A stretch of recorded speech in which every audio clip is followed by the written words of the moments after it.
Hi, this is Olga at HighYa, and today I will be talking about the Power Pressure Cooker XL.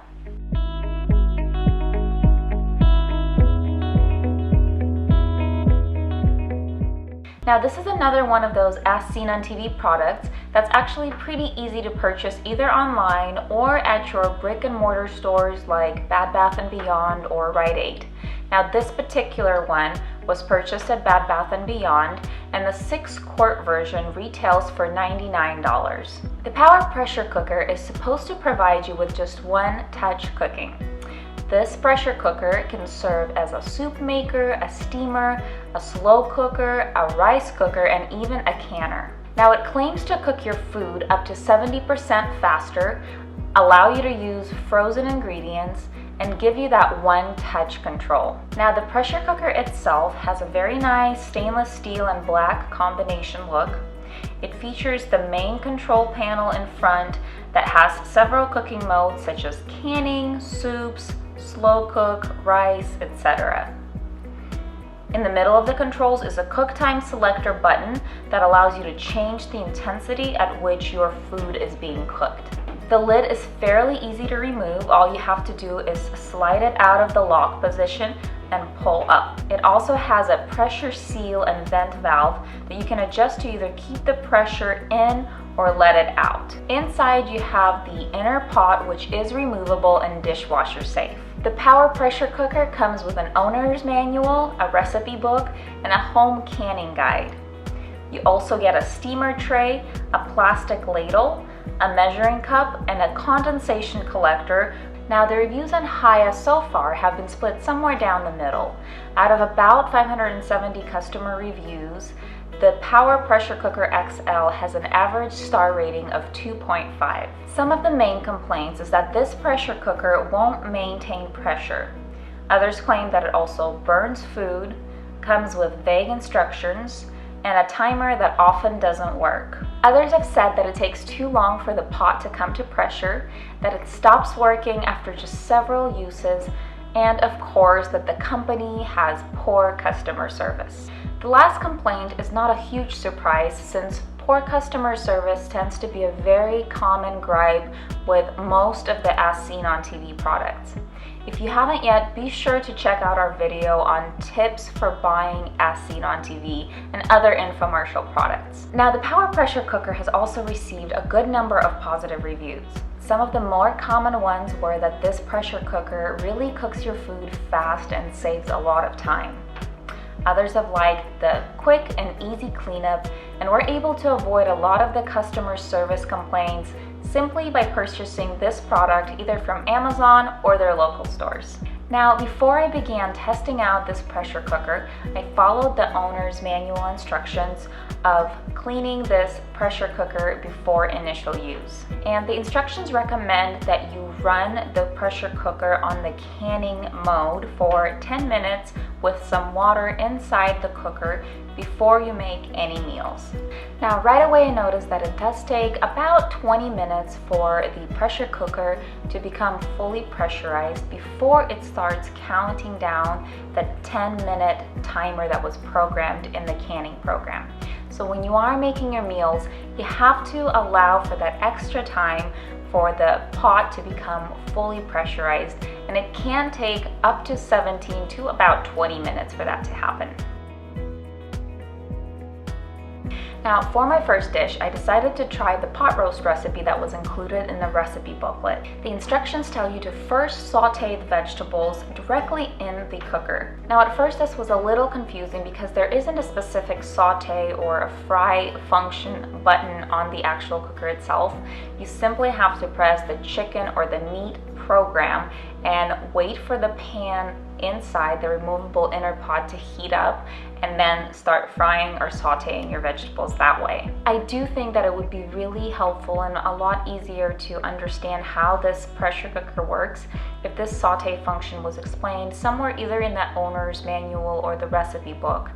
Otherwise, you don't really know that that option is available to you, and you kind of just have to figure it out as you go along. Now, after I figured out the saute and frying function of this pressure cooker, I was able to follow the rest of the recipe and add all of my ingredients and and set the program and timer to the recommended setting. This pressure cooker took about 17 minutes to come to pressure and another 25 minutes on the timer to actually make and cook the meal. So in about 45 minutes, I had a finished pot roast. And I have to say the results were pretty good. I wouldn't say that they were perfect, but they were definitely good.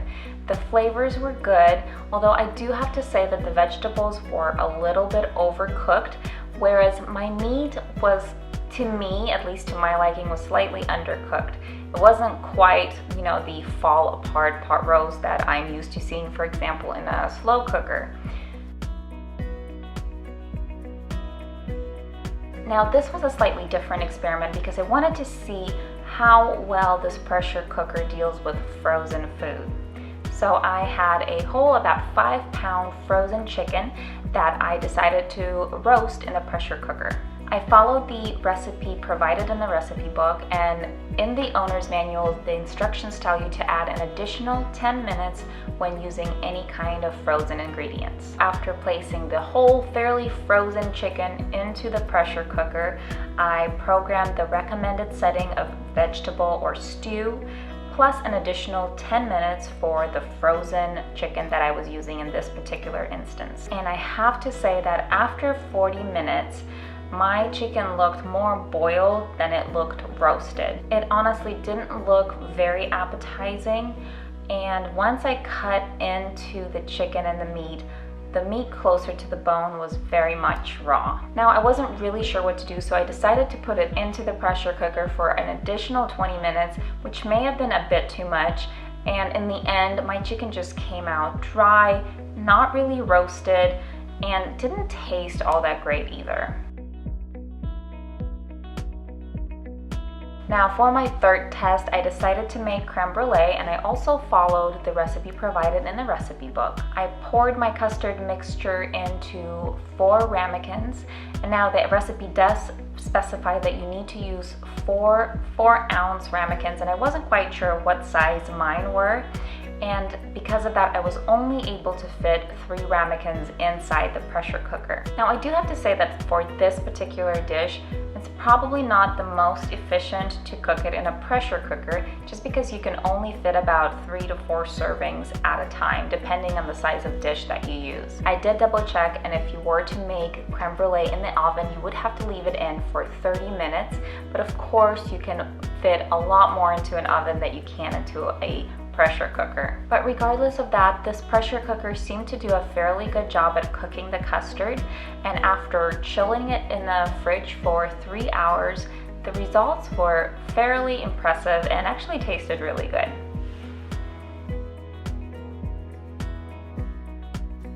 Now, finally, I wanted to try making a rice dish because a lot of the people complained that the rice function in their pressure cooker burned their rice. Now, I did just a small portion of what the recipe called for and was able to saute the onions fairly easily now that I had a chance to figure out the settings. Now, after only 6 minutes in addition to the time that it took for the pressure cooker to come to pressure, the rice turned out pretty well, except for maybe it was just a little bit underdone. However, the flavor was good. I didn't notice any sticking or burning to the inside of the inner pot. Now, after having the chance to fully test out this pressure cooker, play around with it, make a few dishes in it, there are a few things that I noted that I want to share with you guys out of my personal experience that I found less than favorable. The first thing that I noted is that the pressure seal in the valve is really loose and moves with even just the smallest touch of a finger. While it does have the locked and open position painted onto the valve itself, it does seem to move really freely and not always stay in the positions that you set them in. I would prefer a much tighter and firmer valve that you would actually have to put some pressure into moving from the open to the closed position, because it really determines, first of all, how quickly your pot comes to pressure if the valve isn't fully closed, but also how easily you can open that valve to let all that pressure and steam out when your pot is fully pressurized. If you've never used a pressure cooker before, it really could be kind of scary in the beginning, because as soon as you move that valve to open it, that steam that's hot really comes out and if you're close to the pot, you could potentially burn yourself. So I really would prefer a much tighter knob that you actually have to really move to open and close. But this one, as it's made right now, is just really loose, and I really had to, at certain points, just really rotate it all the way around to find where the closed and open position were. The second thing that I noted is that it's a bit confusing which settings you can use for which dishes. For me, they sometimes seemed a bit counterintuitive. For example, when you wanted to saute something, you have to use the chicken or the meat function, which you normally wouldn't think of without knowing that ahead of time. Similarly, the recipe for the roasted chicken recommended that you use the vegetable and the stew setting, which again seemed a little counterintuitive, and you simply wouldn't know that ahead of time unless you had that recipe book handy. So if you wanted to cook your own recipe that was not included in the recipe book, you really would have to experiment a lot and just do a lot of guessing game to see which function works best for which dish, which could be a little frustrating if you don't get it down right away. Third thing that I noted is that even though I never really had food that really burned or really got stuck to the inside of the removable pot, there were definite marks that were left on the inner pod that are really hard to remove. In fact, I still wasn't able to remove them with quite a bit of scrubbing and cleaning and even soaking. And lastly, the removable inner pod as well as the lid really hold on to some of the more flavorful smells after cooking. For example, after making the roasted chicken, my pressure cooker and the lid smelled like chicken for days. I tried washing and scrubbing it and airing it out thoroughly to try to get rid of those smells, but it really seemed to stick around and be really stubborn. I finally had to soak the pot in warm water for a couple hours, and that seemed to kind of do the trick and get rid of some of those smells. But keep in mind that these products and materials that are used really tend to hold on to those smells.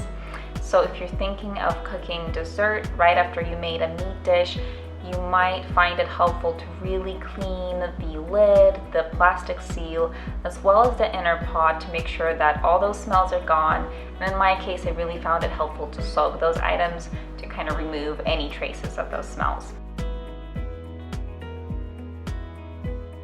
So what is the bottom line? I have to say that I really do have mixed feelings about this power pressure cooker. And I probably have to preface this by saying that I'm generally not a big fan of kitchen appliances such as rice cookers, slow pots, or pressure cookers, for example, because I feel that you really can do the same thing without those bulky appliances with your pot and pan and an oven. Having said that, this pressure cooker can definitely save you some time on certain dishes, given that you know how to use it pretty well and are fairly comfortable with using a device like this. I also have to say that there's quite a bit of a learning curve with this power pressure cooker, and there's probably a lot of experimentation that would need to take place before you fully feel comfortable with using this to its fullest potential. And consequently, your opinion of this pressure cooker will probably depend on how much you like to experiment with different recipes, different settings, and just different ways of cooking in this pressure cooker. In my experience, the power pressure cooker wasn't exactly universal, it wasn't exactly one touch, and it wasn't always up to 70% faster. The power pressure cooker certainly works well for some dishes, but not necessarily for others. So it really is a matter of which dish you want to try to make in this and how much you want to experiment with the settings and the ingredients to get you what you really want out of this. So I hope that my opinion, some of the experiments that I did in this pressure cooker, as well as the notes that I left for you guys were helpful in making up your mind about the Power Pressure Cooker XL. Be sure to subscribe to our YouTube channel for more videos of product reviews just like this, as well as a lot of other helpful information. Thanks so much for watching, and I hope to see you next time. Bye.